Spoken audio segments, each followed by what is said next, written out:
Now, officials are out in full force at the country's Beitbridge border post in anticipation of large traffic volumes as scores of people return from Zimbabwe. Newzroom Afrika's Nqobile Madlala joins me now live from there. Nqobile, good afternoon. Thank you so much for your time. Now, earlier on, you spoke to the BMA's Deputy Commissioner, and she highlighted to how buses are crossing into South Africa with outstanding fines. What else are they on the lookout for as people are making their way from Zimbabwe back into South Africa? Well, one of those things is also documentation that they're ensuring that the people that are coming into the country have and that it has been cleared. Now, I'm going to step out a shot so I can show you. If you just look here, these are some of the people that are expected to be coming into the country, but also other people who are working here. And you'll see that it's really a hive of activity that is taking place here. Where we are currently is no man's land. And we understand that, of course, there's a separation between South Africa and Zimbabwe. So the people that you are seeing are some of the people that are passing into Zimbabwe. You will remember that we had some conversations about some of the Zimbabweans that come into the country to buy some of the goods to sell also in their country. So what you're seeing is those people going in with groceries and so on. But we do know that from the deputy that there are various issues that comes with documentation with people that are coming in and out of the country. So they are looking at those documentation. They're looking at passports. They're looking at those documents that they are in order, but also vehicles as well, that they don't just go into the country without paying their fines. We are now joined by Commissioner. He was in a meeting a little earlier on where he was getting updates in terms of what the numbers are looking like and what these activities are. Could you perhaps give us how many people you have maybe processed today at this point? Yeah, no, thank you very much. As I've indicated, as of yesterday, we processed around 25,000 people that we were able to process back into the country as part of the return leg. But up to this point, since this morning, we have processed around at least 7,000 people that we have processed back into the country. So as you have seen in terms of the volumes that are busy coming in, we are expecting the number to continue to increase. And before the end of the day, we probably will have reached around 10,000 or so, just in a day, in terms of the people that are coming back. So this place where we are standing now, it is the pedestrian bridge. This is where the people are coming into South Africa, but also going into Zimbabwean side, who are actually just normal pedestrians. Then on the other side, that is the bridge for the vehicles, and you will see the taxis there are busy going back into South Africa, together with the buses are going into South Africa. So we have deployed the border guards on that particular bridge to make sure that we don't have pedestrians on that side, because it is meant for the vehicles. And this side, as you can see, we do have deployed in here the members to make sure that anybody without passports, then they get returned. So the people that we can count up to this point that we have returned since this morning is around 200 people that we're trying to enter here without any passports. So as we return them, you will see where we are standing here is where South Africa ends and Zimbabwe starts. So the majority of the people that you see this side also include those people that we have returned. So some of them are still thinking that they will probably try their luck, but indeed our colleagues are on the ground to make sure that nobody actually goes on the South African side without documentation.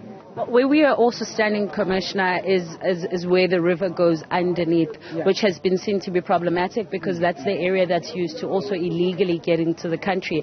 What are you doing then on the ground to make sure that there's no activities like that are taking place in the river? Yeah, you see on the river, as I've indicated, you can see the river do have a lot of water. So on that basis, there's not going to be much people trying their luck in terms of the river, as it were.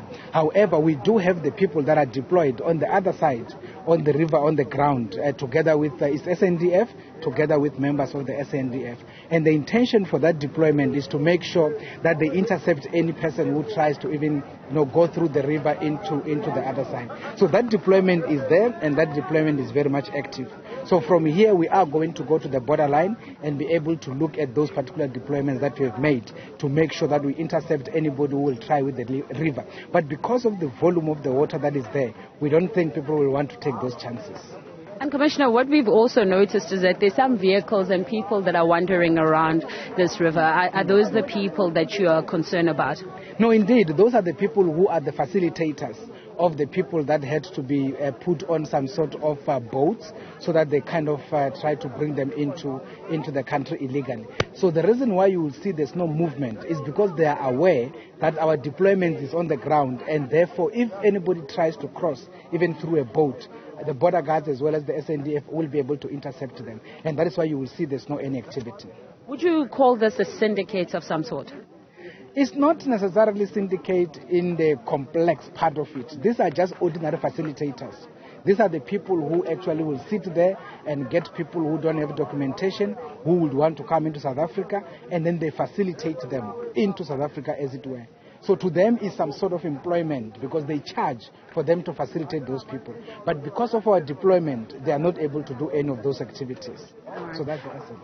And whilst we're talking about the part about documentation, of course there has been allegations around the fact that your system is down at this point. Is this true? System down? Yes, that's what we've heard. No. I haven't heard that.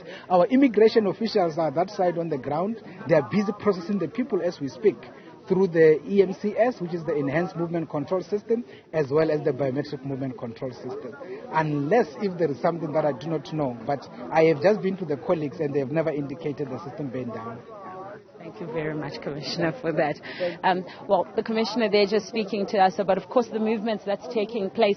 We are hearing that some of the people that are here that you can see at this very moment, so some of the people that have been asked to return home because of the fact that they don't have the right documentation. And, of course, they're still lingering around with the hope that they will be able to get into the country. But some of those deployments that the Commissioner says is on the ground is to purely make sure that they're not able to get into the country. This, of course, being the river that we are told is infested with a lot of crocodiles, so very dangerous to cross because of that. But people will take chances by going through this using small boats and just right across on the other bridge. You'll see that there are vehicles that are coming in. Those are some of the vehicles that are going into the country, and you can see there's some people that are deployed there that are checking those vehicles. We are told that also those vehicles have numerous fines that have to be paid into the country. But of course, the country looks at each vehicle, which includes the fact that the vehicle could, of course, have some of the people that are not documented